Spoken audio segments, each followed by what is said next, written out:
First run point বিপ্লব।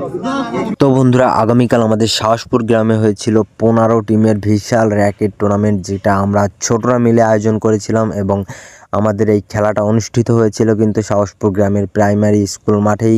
এবং আমাদের এই খেলায় সহযোগিতা করেছে আমাদের গ্রামের কিছু বড় দাদা এবং কাকারা, যাদের সহযোগিতায় কিন্তু আমরা এই খেলাটা সুন্দরভাবে কোনো ধরনের বিশৃঙ্খল ছাড়াই কিন্তু সম্পূর্ণ করতে পেরেছি। এবং আমাদের এই খেলায় কিন্তু প্রচুর পরিমাণে দর্শক হয়। আমরা এটা আশা করতে পারি নাই যে এত পরিমাণে দর্শক হবে, কারণ এই খেলাটা আয়োজন করেছিলাম আমরা ছোটরা মিলেই।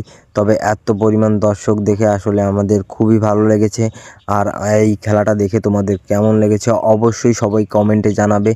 আর এই খেলা কিন্তু আমাদের সাহসপুর গ্রামে আগে প্রচুর পরিমাণে হতো, কিন্তু এই খেলা এখন আর হয় না। তবে আমরা এই ছোটরা মিলে এই সিদ্ধান্ত নিই যে আমরা একটা র্যাকেট টুর্নামেন্ট খেলা পাতাবো।